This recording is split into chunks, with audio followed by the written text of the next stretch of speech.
عزیز ناظرین، میں آپ سب کو ہمارے روز کے حق کے سوال پروگرام کی نئی قسط میں خوش آمدید کہتا ہوں۔ جیسا کہ آپ جانتے ہیں کہ اس پروگرام میں ہم مسیحی ایمان، بائبل مقدس اور مسیحی زندگی کے متعلق سوالات کا جواب بائبل مقدس میں سے آپ کو دیتے ہیں۔ میں بتانا چاہتا ہوں کہ گزشتہ ہفتے میں بہت سے سوالات موصول ہوئے اور انہی سوالات میں سے ایک تثلیث کے متعلق تھا، لہٰذا آج کی قسط کا سوال یہ ہے کہ کیا مسیحت میں تثلیث کا خیال یعنی باپ، بیٹا اور روح القدس بت پرستی یعنی فرعونی تثلیث یعنی آئسس، اوسرس اور ہورس سے لیا گیا ہے؟ وقفے کے بعد ہم اس کا جواب آپ کو دیں گے۔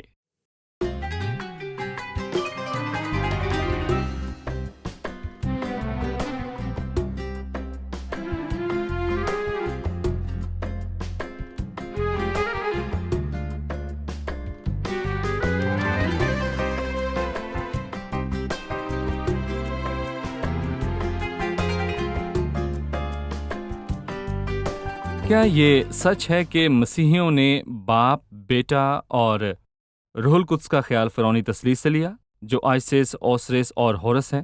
اس شک کو دور کرنے کے لیے ہمیں بت پرستی، مصری خداؤں اور فرعون اور اس کی تثلیث کے خیال کو جاننا ہوگا۔ در حقیقت مصری خدا 3 نہیں تھے، بلکہ قدیم مصر میں 1500 سے زائد خدا موجود تھے۔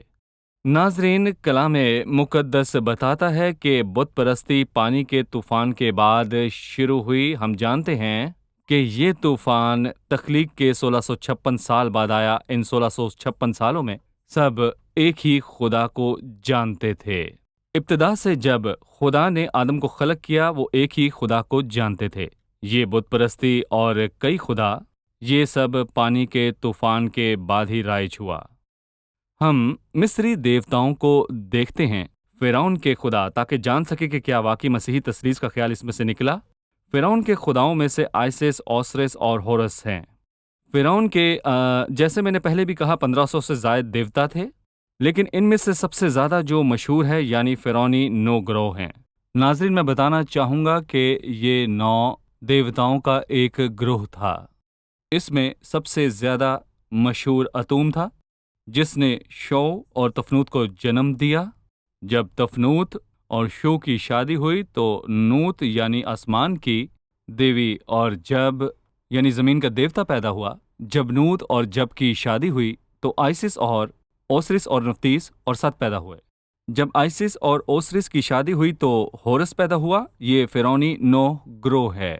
میں ان کو ایک بار پھر سے دہرانا چاہوں گا: اتوم، شو، تفنوت، نوت، جب، آئسس، اوسرس، نفتیس اور ست۔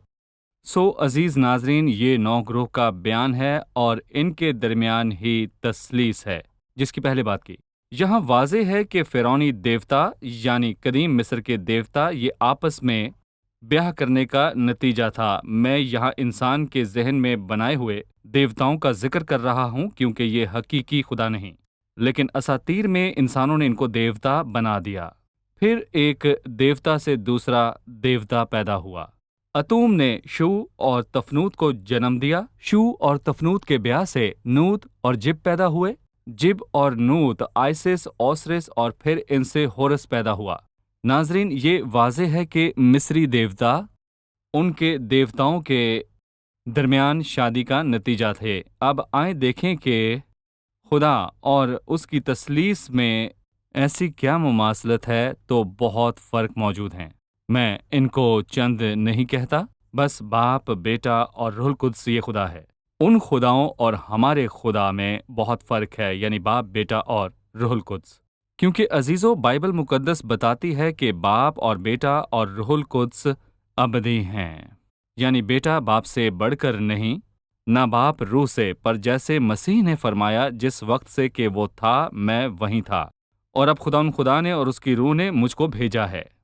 باپ اور بیٹا اور روح القدس ازل سے ابد تک ہے۔ جبکہ مصری دیوتا، ایک دیوتا نے دوسرے کو جنم دیا اور انہوں نے اساطیر میں ان کو یوں ہی بیان کیا۔ دوسری بات، روح القدس بھی ایک اکنوم ہے، لکھا ہے ان کو باپ، بیٹا اور روح القدس کے نام میں بپتسمہ دو۔ جی ہاں، باپ، بیٹا اور روح القدس کے نام میں۔ مصریوں کے خدا بہت سے تھے اور ان کی ایک جگہ کے لیے مخصوص دیوتا تھا، یعنی کہ جیسے شمالی مصر کا دیوتا اور جنوبی مصر کا دیوتا، دریائے نیل کا دیوتا، آدمائی کا دیوتا اور زمین کا دیوتا۔ مطلب جب زمین کا دیوتا تھا جبکہ نوت آسمان کی دیوی تھی۔ لیکن میرے عزیزوں، میں آپ کو بتانا چاہتا ہوں کہ مسیحیت میں آسمان و زمین کا ایک ہی خدا ہے، وہی دن اور رات کا خدا ہے، وہ ازلی اور ابدی ہے، اس لیے ان دونوں میں بہت فرق ہے۔ لیکن ہم تثلیث کی بات کریں گے۔ ہم نے کہا یہ فرعونی 9 گروہ ہیں، ہم نے ان کے دیوتاؤں کا ذکر کیا۔ اس میں بھی تثلیث نامی ایک چیز موجود ہے، اس میں آئنسز، اوسرس اور ہورس موجود ہیں۔ ہم اپنے سامنے اس کی تصویر دیکھ سکتے ہیں۔ فرعونی کہانیوں کے مطابق آئسس اور اوسرس نے شادی کی اور ان سے ہورس پیدا ہوا۔ لیکن اب پاک روح اور تثلیث میں فرق دیکھیں۔ اس پاک تثلیث کے اقانیم کے درمیان کبھی شادی یا بیاہ نہیں ہوا۔ یہ باپ اور بیٹا اور روح القدس ہیں، یہ تینوں برابر ہیں، ان میں جسمانی اور جنسی کوئی تعلق نہیں۔ عزیزو، مسیح کا بیٹا ہونا روحانی طور پر ہے۔ جب ہم مسیح کو خدا کا بیٹا کہیں تو اس سے مراد ہرگز یہ نہیں کہ خدا اس سے بڑا ہے کیونکہ وہ اس کا باپ ہے، بلکہ میرے عزیزو، مسیح خدا کے برابر ہے کیونکہ باپ اور بیٹا اور روح القدس یہ تینوں ایک برابر ہیں۔ اور یہ فرعونی تثلیث سے بالکل الٹ ہے، جہاں پر اوسرس نے آئسس سے شادی کی اور ہورس کی پیدائش ہوئی۔ یوں ہورس آئسس اور اوسریس کا بیٹا ہوا، یہ فرعونی اساطیر ہیں، لیکن مسیح خدا کا ابدی بیٹا ہے۔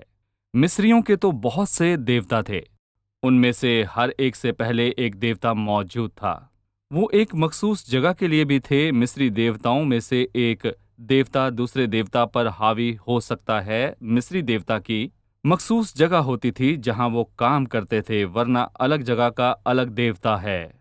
جبکہ پاک تثلیث یعنی خدا باپ، بیٹا اور روح القدس، ان کا ایک دوسرے سے روحانی تعلق ہے۔ اور میرے عزیزو، ویسے یہ سب ایک دوسرے کے برابر ہیں۔ ہم اس کو بہت اچھے سے جانتے ہیں کہ خدا باپ اور بیٹا اور روح القدس واحد خدا ہے۔ عزیز ناظرین، میں اختتام پر کہوں گا کہ طوفان سے پہلے 1656 برس تک دنیا میں ایک ہی خدا تھا۔ پھر بت پرستی کیسے شروع ہوئی؟ یہ طوفان کے بعد، کشتی سے نکلنے کے بعد شروع ہوئی، اور اس کا آغاز بابل میں ہوا جب خدا کے سامنے نمرود شکاری سورما تھا۔ جب انہوں نے ایسا برج بنانے کی کوشش کی جو آسمان تک پہنچے، وہیں سے بت پرستی کا آغاز ہوا۔ میرے عزیزو، یہ دنیا بت پرستی سے شروع ہو کر ایک خدا پر ختم نہیں ہوئی، بلکہ شروع سے وہ ایک ہی خدا سے واقف تھے۔ شیطان نے برسوں سے یہی کوشش کی کہ انسان کے ذہن کو ایک خدا سے ہٹا دیا جائے، جب تک مسیحیت میں بائبل مقدس نے ایک خدا کی تعلیم کو قلم بند نہ کیا۔ اگلے پروگرام میں پھر حاضر ہوں گے۔ خداوند آپ کو برکت دے۔